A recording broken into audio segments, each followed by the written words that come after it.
Nvidia's worst card is arguably the RTX 3050 6GB, and their best card is definitely the RTX 5090, but there is a massive price difference. We're talking over 15 times. Is it worth the difference? Today we're going to test that to see which one of these cards, the most expensive cards you can buy or the cheapest one, is the better value for the money.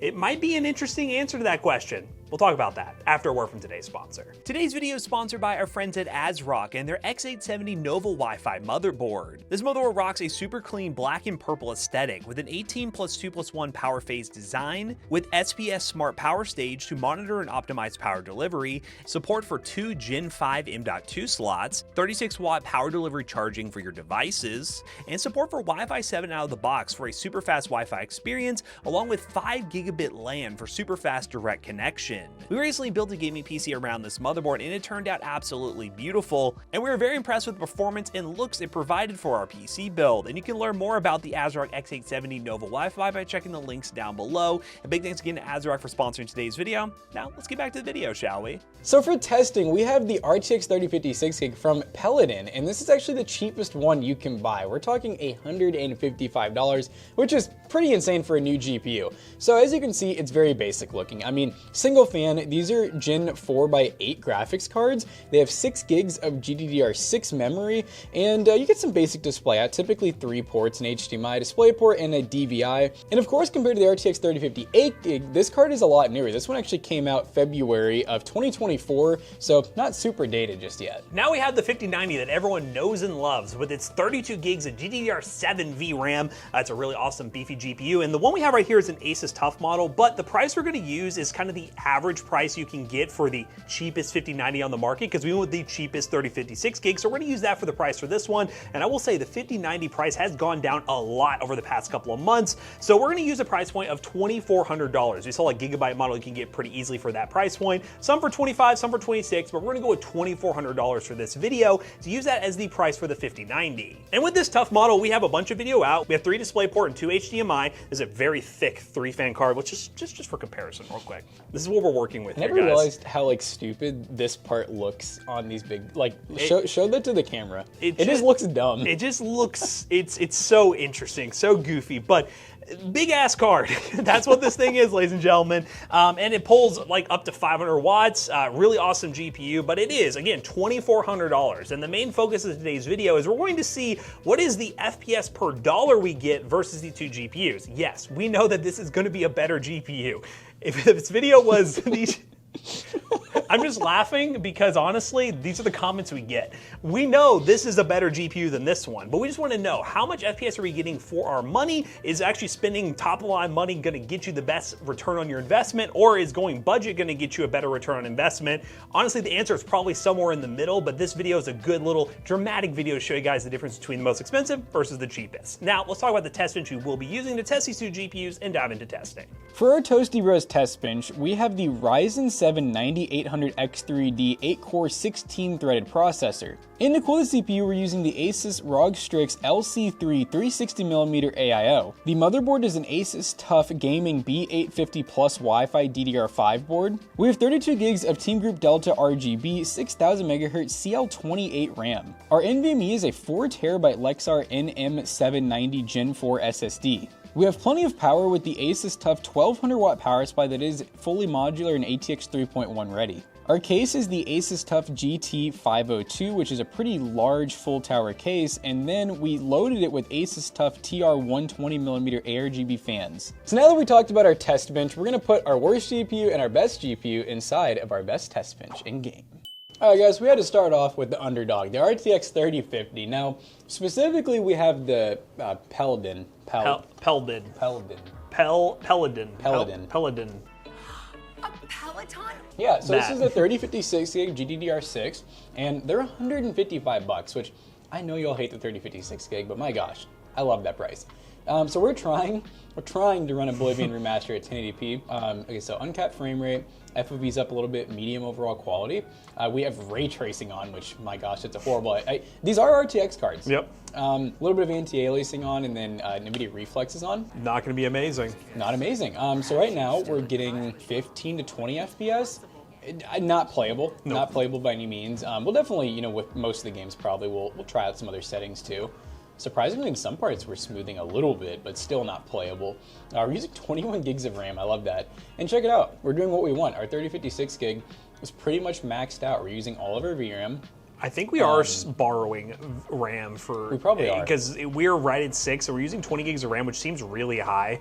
For benchmarkist. Definitely benchmarkist. But as we mentioned, it's really hard to test these two GPUs against each other because they're for totally different things. Like this is a 1080p budget GPU, and then the 5090 is an enthusiast level card, and that card's designed to run at higher settings, higher resolution, all that sort of stuff. So we kind of have to find somewhat of a medium where the 3056 gig can try to compete, and just like we normally do, we'll show you guys the settings we actually run on this GPU. And then the 5090, it's going to have to come down a little bit more, but I think with the side-by-side test, we'll be able to get a good idea of the semper point. And something we're going to remind you guys of constantly is the fact that right now, with this card being 155 and with the 5090 still being around like $2,400 plus, I mean, 2,400 is like the cheapest entry level one, you're looking at 15.5 times the cost. We could buy 15.5, 3050 Paladin cards. Now, I'm not saying that that's a good idea, but it's something to think about. All right, so we're going to try, let's see what we can do here. I'm thinking we try low settings. Yep. So I would say the average was like what, like 20? We'll say 20. 20.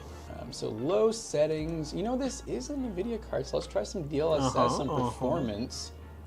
If I turn ray tracing off, we're going to turn on we're turning off hardware ray software. tracing. A little better. So about 48, 50 FPS. Yep. Let's see what's this.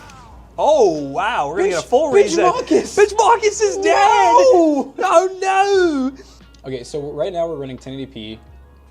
I don't know what the resolution scale is. I think that's 50 with the upscaling, so that should be fine. So yeah, and then we're running DLSS and performance. Reflex is on. Oh gosh. The textures are. Yeah, it's not the prettiest. It kind of looks like it probably did back in the day. It's not terrible. The latency is like a little bit higher, but like I would describe this as playable. This is going to be like your honestly Xbox 360 experience. It's cool that it'll do it. It's not artifacting or anything, which is great. Not really ghosting too bad. I mean, it's a little bit of ghosting, but it's not terrible. So, we're using like 23 gigs of RAM. Oh, more RAM. Yep. So now, guys, we're gonna step it up just a little bit. You know, a little bit. RTX 5090. Let's go and see what she can do, guys. I know this is the moment you all have been waiting for. The 5090 this is our first time actually getting to see it in Oblivion Remastered. So we're at 1920 by 1080, the exact same starting off settings as the RTX 3056 gig. So these are, you know, respectable settings, not really for a 5090. 100 FPS. I mean, listen, guys, it's smooth. Benchmarkist, beautiful, I mean, like, beautiful, as always. Glorious. I mean, it's kind of crazy to see. Look, we're still struggling here. Dipping. Now, this is an Unreal Engine 5 game, but keep in mind, a lot of games are Unreal Engine 5. I know a lot of people, they see Unreal Engine 5 and they're like, oh gosh, that poorly optimized engine. It's not the engine, it's typically the developers that make the games, because Fortnite is Unreal Engine 5 and I bet we're gonna get 500 FPS. Yeah, it's really, this is the first test to show you guys that sometimes it's not always your hardware, it could be the game you're playing that just may not utilize the hardware as well. One thing too, we are running at 1080p, which in theory is not going to maximize our GPU. We're gonna be more CPU bound. But we're using a lot of it though. We are using a lot of it. We're not maxed out, and spoiler, we did run some other benchmarks side by side already before doing this that do max it out. So the games will max it out. It's just in this game, you're not gonna see, especially with ray tracing enabled. I want to talk too about like the price per, or like the performance per watt too. We were using 68 watts in our 3050. We're almost at 300 We've almost hit 300 watts just to get an, I mean, like I said, this is way better. I'm not trying to say like, yes, miles out better than the 3050, but 15.5 times more expensive, and wattage wise, we're using, let's see, 70, 140, I mean, we're using about 3 to 4 times the wattage right now. Let's do some actual settings for the 5090, I guess. Let's like... So I guess average wise, I mean, you know, like a 100 to 130. Yeah. Should we go 4K? Should we go 1440? I guess 1440, I guess. I mean, this isn't for comparison purposes because we didn't do 1440p last time. This is more just for general curiosity. Run it. Yeah, so we're going to do that, and then of course, I mean... Load it up. I'm going to go Ultra. Yeah, go Ultra. Is there something past Ultra? It's nothing. It's nothing, apparently. It's nothing. All right, so Ultra, ray tracing, I mean... Ultra, we're going Ultra, probably going to be harder than you would think. I don't know, maybe we'll get the same FPS. See that? It Yeah. dropped a little bit. It did drop a little bit. Really, dude, 390, 400 watts. It's going to hit that 500 at some point, baby. Wow. All right, so we're now at 1440p, like ultra settings. I mean, how you should be using a 5090. And this is why I tell people we're not ready for 4K like you think. I mean, we're running the best specs you can get for gaming. 5090 with a 9800X 3D. And for AAA titles, if we were to go up to 4K right now, I would guess, based on what we're seeing, we'd probably drop to 60 or less FPS at these same settings. So that's why I'm like, guys, 1440p is the 4K you should be running. Yeah, for anyone really. There's your thunder. I heard a loud boom. I heard a loud and boom. the thunder happened in the game. What is happening? We're inside Oblivion now with Bench Marcus. He pulled us in. I mean, he looks sharp as hell. But hey, first game, Unreal Engine 5. You can argue the engine sucks. You can argue the price performance of the GPU. You can let us know down below what you think. But this is the first game we tested. Let's move on to another game to really see what this thing can do. Will Bench Marcus survive? All right, guys, we're in Spider-Man 2, which again is a demanding game, but another game that we're not going to go super crazy like ray tracing and stuff with the 3056 gig. We're going to allow just raw horsepower to see which is the best price performance option. We're currently running medium settings with no upscaling. Let's make sure we're not doing any upscaling here. Yep, so no upscaling. Currently, we're all off. We're all natty. We have DLA on, which actually I'm going to turn that. I'll just leave DLA on. Might as well. So we are running DLAA. That's how we're gonna say it. DLA. For anti-aliasing, we'll leave that the same. But hey, medium settings. Let's go ahead and swing around the city and see what we can do here. Now, again, this is going to be another game that's going to struggle on the 3056 gig. But again, for us to compare these in a proper way, this is kind of the best way we can do it. Is really show like 3056 gig kind of struggles here. But it's all about the FPS per dollar. So realistically, we're getting the maximum out of this GPU because, I mean, is there really a better CPU compare this thing versus a 9800X 3D? No, not really. So we will see the true FPS per dollar based on these settings. Yeah, one thing, you know, I've always appreciated about 3050 is like, it's not like it's a very great card in terms of its gaming, but like, I feel like it always works. Like it never artifacts or like, you know, we've had some, like imagine the 580 2048 trying to do this, it'd be going crazy right now. Yeah, so 3056 gig, especially at this price point, it's playable. I would say it's an average of about 40 to 50 FPS. Will we get the times 15 FPS on the 5090? Probably not, but that's really what we're trying to show here is price performance between the cheapest and the most expensive enthusiast class card. It's all about what you're getting for your dollar. But let's see if anything pops up to where I can actually get some action here. I will say swinging around at 30 FPS is not ideal, especially if you see the frame time graph, it is kind of all over the place. And I'll show you guys what settings I probably would run with this card as well. It'd be 1080p lower settings with a little bit of upscaling help because this game is quite demanding. Normally I die on these. There's a lot of them too. Boom! Oh. Yeah, and like these fighting scenes where we're not really swinging around the city as much, we're getting more like 50 FPS, which is more playable, but a majority of this game is literally swinging around the city, so you take that all with a grain of salt. Boom! Babooey! Oh, you're gonna pull out the blicky on me. Oh. Easy peasy lemon squeezy. Now, just for the fun of it, I'll show you guys what settings we would run. I would say we're going to write this down here. We'll go a comfortable 45. We'll do 40 to 50 FPS average. And then if we do change some settings here, we're going to go to display settings. We're going to go down to low. And we will go to some upscaling, turn on some DLSS. You can use the transformer model, which will perform it better. We'll run performance, hit apply, and just like that, things are looking a little hairy. It is 1080p performance upscaling, so it's not going to look amazing. But now we're getting 60 FPS, so it's playable. Not the best way I would experience this game, but it is playable, so you do have that option.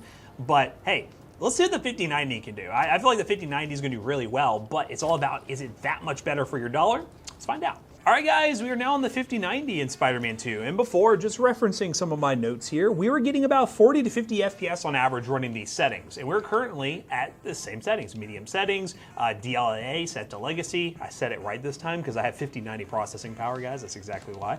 And no ray tracing with this one. We're going to limit the ray tracing. Did ray tracing with Bench Marcus, so we're not going to do ray tracing here. And we're getting pretty good. Pretty good. So about 150 to 160 FPS. Once again, this is another game that the GPU is not being maxed out currently because we are running at 1080p. Once again, not ideal for the 5090, but it's a good way for us to test apples to apples. I mean, if we did 4K, obviously this thing would be getting about 60 FPS, and our 3056 gig would be crashing over and over again. So would not work very well for that use case, but this is at least, again, this is incredibly playable. But it's all about the price to performance here. You're spending $2,400 on a GPU. I mean, you know, in a world where we could tether a bunch of 3056 gigs together, run with lots of scaling. Ooh, super SLI? Super SLI, could it beat the 5090? I don't know. But I mean, we're getting a very playable experience at 1080p. But we'll show you guys the settings we would run on this and maybe mess around with a little frame gen action, because you know multi-frame gen is a very popular thing. I don't know if this game fully supports multi-frame gen, but it might. At least get the 2 times to where we can run 1440p, 4K, die maybe, and get really good FPS numbers. Leave me alone! Woo! I still just think Spider-Man would be so much more efficient with like a gun. You would think so. I mean, dude, can you imagine Spider-Man pulling up on you with like an AK-47? That'd be crazy. Yeah, these guys are all like hand-to-hand combat. I know. I'm thinking gun-to-hand combat. Oh! Ooh. 5090 can't keep me alive. Let's go to the settings real quick, and let's run some, well, normal settings that you may run on 5090. Even then, I mean, 1440p, we'll do that. Let's run we got very high settings. Let's do no upscaling for now. Hit apply. This game scales so weird. It looks like we're getting very close to the same. I feel like before we were getting some higher. Well, it's pretty close. It is a little less. Do we have ray tracing on? No, ray tracing is not on yet. So ray tracing is not on. You do have that option if you want to, but since this game requires a restart, we're just gonna keep ray tracing for Oblivion Remaster just to make it simpler. But we will run just for the fun of it. I mean, you know, let's just give it some cheating. Why not, guys? Let's see how high I can go with some cheating here. Some frame gen. Oh, I can do frame gen times 3. Oh, hell yeah. And let's just run balance. This is just for the fun of it, guys. I just want to see what will happen. This game was very much designed with frame gen in mind. Heck yeah. Hell yeah, brother. 400 FPS. Would you ever need that much FPS in Spider-Man? No. I hope not. You won't. But you can get 400 to 500 FPS with frame gen tech. We're more focused on raw horsepower here, guys. We're not using Nvidia's trickery for this one, but as you guys can see once again, I mean, we were getting more FPS, but was it a dramatic difference? No, it was not the 15 times in terms of the price performance you're getting. Let's move on to another game and see if the difference is any bigger, because so far, 3056 gig on paper looks like it's going to be the best price performance option, but we'll definitely have to talk about that towards the end of the video. So this is Killing Floor 3, which is another Unreal Engine game, and we're currently running 1920 by 1080. We got max FOV, medium settings. Do we got any ray tracing? We got the lumen down. Where's we have lumen? Lumen. So a little bit of ray tracing, which I guess you can turn off now. Yeah. Reflex, and then we do have TSR set to 100, so no upscaling either. Not exactly playable. I'm always impressed that it will, but it's not great. So we can get a couple kills, and then we'll try out a different approach here. You know, something more like we'd actually run on this card. Just like with the 5090, you know, I wouldn't run this game at 1080p low settings. Nope. Or medium. It's all about the card and your expectations and what you're going to do. And this video is more of just a fun way of showing you guys what the gap is like between the two. Yeah, it's just fun because I feel like, you know, we're in like an era where like just a lot of games will only go to so high of FPS. But I know there's often just like that stigma where it's like, oh man, if you got a 5090, you're probably pushing 1,000 FPS. It's like, believe it or not, I can't name a game that'll do that. Even with the 5090. And when games like Borderlands 4 were released, and there's a lot of looking like 60, 70 issues FPS with them, you kind of are like, well, you know, am I getting my money's worth anymore? All right, so we saw that. So let's go low settings. It'll let us. Yep, I will say this game's pretty good, even though it's Unreal Engine 5, where if you turn off like the ray tracing and run low and stuff, get some little upscaling, you'll get good performance. Let's try balance. So we're gonna try balanced. No ray tracing on now, and we're running low preset. So before we were getting what, like 20 to 30. Yep. Now it changes settings really quick too, surprisingly. Yeah. It's not like an old Valve game. It ain't no old Valve game. 70 to 80 is pretty solid. Yeah, we're holding pretty consistent. Oh, you said 90. Oh! Look at that. Was it balanced DLSS or performance? Balanced. Balanced DLSS. And I will say the game still looks pretty good. Looks good, it's performing good, latency's not too shabby. So this is just to show too, guys, that you know, there's a lot of games out there that when they're optimized well, it doesn't matter if you have a 3056 gig or a 5090. You should be able to play them if you're willing to change some settings around. Yeah, so it's pretty good. I'm kind of curious to see though, the 5090. How will it run this game? I think pretty good, but let's test it out. All right, first look at the 5090 on Killing Floor 3, and I mean, first look looks a lot better. So before you guys know, it was almost pretty much unplayable on the 3050 when we were running these medium settings, the medium preset, which does enable a 1920 by 1080p, some ray tracing, which is probably really killing it. We're running all native settings, and once again, Unreal Engine 5 game, it's fairly optimized, honestly. It's kind of like Oblivion Remastered. Maybe slightly better. It's gotten better, yeah. Yeah, definitely, yes. I remember the launch, it was a little rough to run, but now, I mean, we're getting 180 FPS. We're actually at 95% usage in the 5090. We're pulling almost 400 watts, so we're not like maxed out on it, but I mean, hey, we're definitely up there, even at 1080p. Yeah, no, this is definitely a big gap between the 20 FPS we were getting before. But once again, we gotta see the price performance when we do the breakdown of the side-by-sides. It's smoother. Few hitches here and there. You can still see with the frame time graph where we are still getting random little blips of stutter, which just seems to be a general categorization of Unreal Engine 5 games. Yeah, no, and ultimately, so we're gonna try doing like settings that make sense. Ultimately, it just kind of makes you, kind of feel. I think we're getting a lot of split opinions. Some people probably think, I feel like I should be, for $2,400, it should be like maxing out games at 4K and getting 200 plus FPS, but that's just not the world we're living in. When you're paying for, the highest end something, it's diminishing returns, All right, are you guys ready for this 1440p Ultra? Look at the wattage, 480 watts. I just think it's gonna blow up, that's insane. But the performance is actually pretty good scaling wise. We're getting 100 FPS. Not using any DLSS or anything either, which, that is another advantage that you do get. Now, I will say, it's not like it's special for the 5090, it's all a 50 series, but 50 series from 30 series, there's some good upscaling techniques that are added to it, good frame gen techniques, so those are other advantages going 50 series. It's still just the whole argument of like, we normally don't ever recommend the 90 series for anyone unless you need it or you get a lot of extra money. Yeah, no, it's just another good way for you guys to see the difference between the cheapest and the most expensive and the most fun, ridiculous way possible. And it shows that if you spend a lot of money, you'll get good performance, but is that performance worth it for the money? That's up to you guys to decide. We got one more game to test, one that might be a little goofy, but we're gonna do it for the sake of content because you guys at home are going to see it. Let's run Fortnite. All right, guys, I'll be honest with you. This is probably a goofy test, but we're gonna do it anyways because this is kind of a goofy video. We're at this point. We're playing Fortnite, and we're on performance mode, 1080p, far view distance, and low textures. I'll verify if I get a second here, but for the most part, this test is gonna be incredibly CPU bound, but it is important to mention, our GPU is still at 99% usage right now. So it's gonna be a fun test to show you guys who maybe like are dreaming in La La Land. They're like, I want a 5090 to play esports titles at crazy high FPS numbers. Well, it does happen. It does happen, but, oh my goodness, I was about to die off that. But obviously, you just need to build a PC with a 3056 gig and a 9800X3D. Totally joking, by the way. But it's just to show you that a lot of these games will be much more CPU bound than you might think. And the test is when we run the 5090, I doubt we're gonna get much more than 350 to 400 FPS. We could get more, definitely, because we are bottlenecked by that GPU. But it's not gonna be the price performance difference you might think, especially in a game like this. Yep, and you'd be surprised with PC Bros how often we do see people that are like, they only game, they don't stream, and they're like, I want a 5090 for like 1440p gaming. And we try to talk them out of it, but we can't always do it, so maybe we can show them this video. Yeah, right now we're getting 350 FPS. I mean, for most of you gamers, you really need more, especially at 1080p. Obviously, with higher resolutions, you would definitely utilize 5090 more, but in this current setup, you don't need more. Oh God. Blitz mode's crazy. They are kind of just feeding to me, though, I'll be honest They're with you. funneling.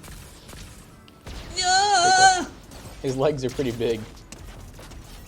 Yeah, I mean, obviously, you can run 1440p on this GPU if you wanted to, depending on the CPU, and you still get good FPS numbers. But we are maxing out the 3056 gig. So if we drop to Stark Industries on the 5090, are we going to exceed 400 FPS? Are we going to exceed 350 FPS? I don't think it's going to be that crazy, but who knows? With the new performance mode, it might be there. Just so I can verify the specs with you guys, because I did not actually show them. 1080p, performance, far view distance, low textures, reflex on. Let's see if the 5090 can do dramatically better. 15 times better? That'd be a crazy FPS number if that was possible. Imagine if it was worse. All right, guys, we're in Fortnite again on the 5090. Whoa, we're getting 800 FPS. We gotta drop in first, though. We gotta see something here. Because I mean, it is doing more than I thought it was gonna do. It is doing more. I thought it was gonna be like 400 FPS, but we're getting a little more. Yeah. And before we get about 350, so now we're into the 500s, which is nice. Can I survive long enough to know? Let's find out. We're using way less of the GPU too, Yes. which I mean, still it's using a lot more wattage, but something to note is like, you gotta think 5090 is for the use case of like, good, goodness. Oh! What is this? What is happening? I got a requeue. You just got auto-botted. Well, you can see what you're saying, we're a requeue. Well, basically, it's like, this would be good for like if you were streaming and you're like I'm saying pro streamer, not you're starting off, like you already got a lot of followers and stuff. I know a lot of people watch our streams who... They haven't even made their channel yet, and they're like, I'm gonna get a 5090. But it's cool though that like you could be streaming right now, you have so much VRAM left, you're only using, what was it, 20 to 30% of the GPU? Yes. That's a good use case, because at 3050, it had nothing left to give, really.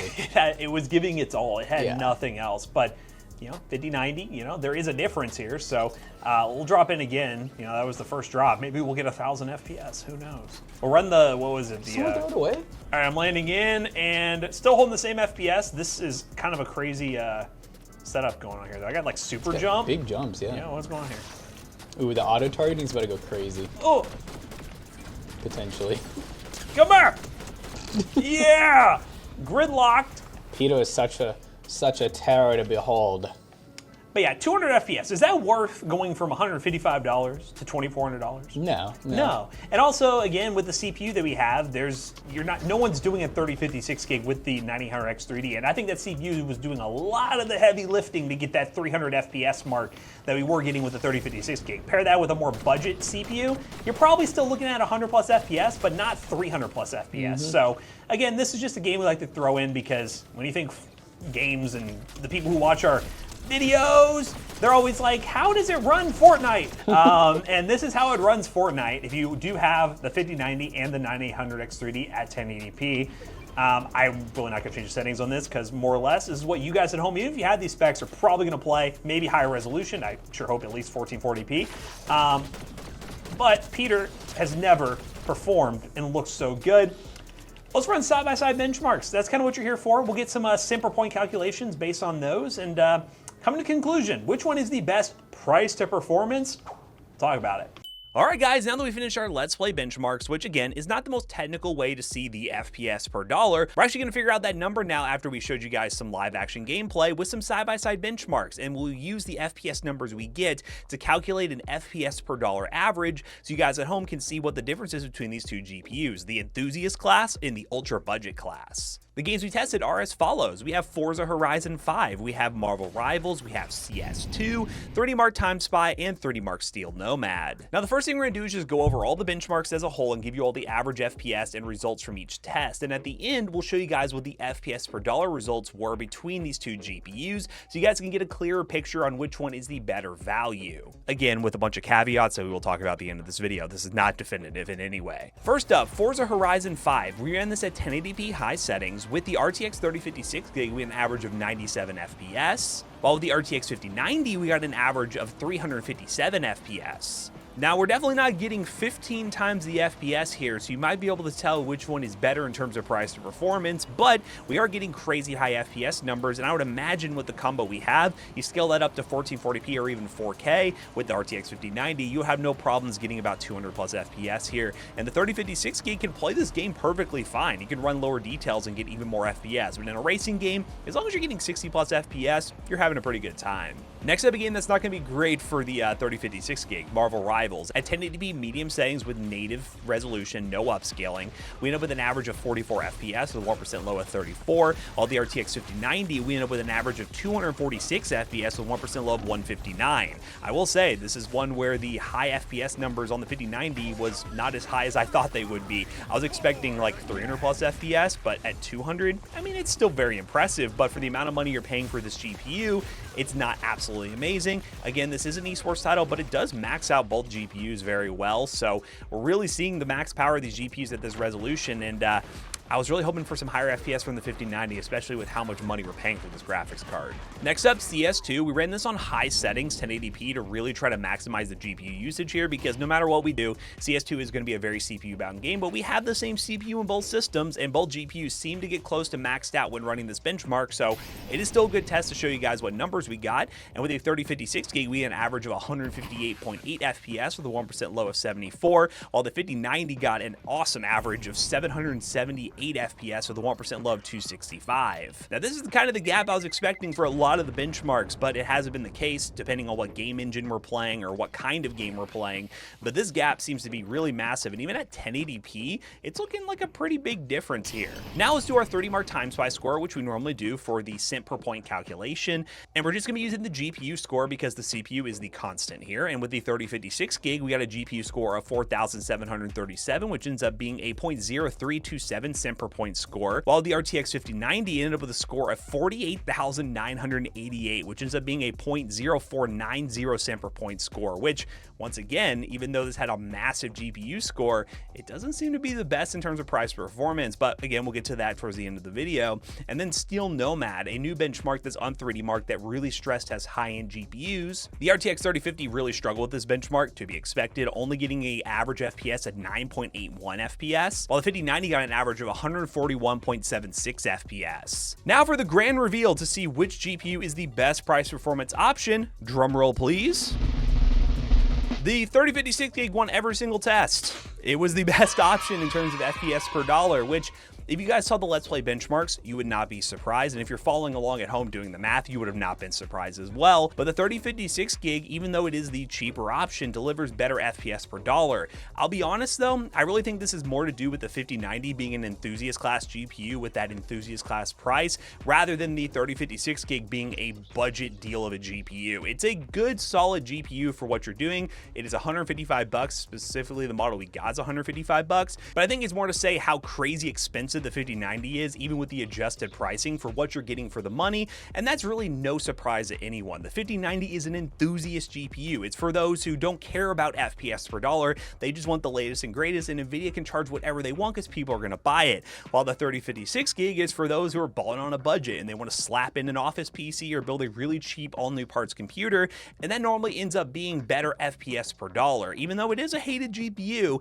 it still is a better value overall versus the 5090, which is absolutely funny to say. But throw on DLSS frame gen and all those cool features that the 5090 has to offer, which we didn't test super hard in this video, and you could definitely get that gap much wider. But in terms of raw horsepower and doing this calculation just for the fun of it, the 3056 gig gets the crown in this one test. So now that we've done a lot of benchmarks, a lot of calculations, let's bring Jackson back in here and we'll wrap this video up real quick.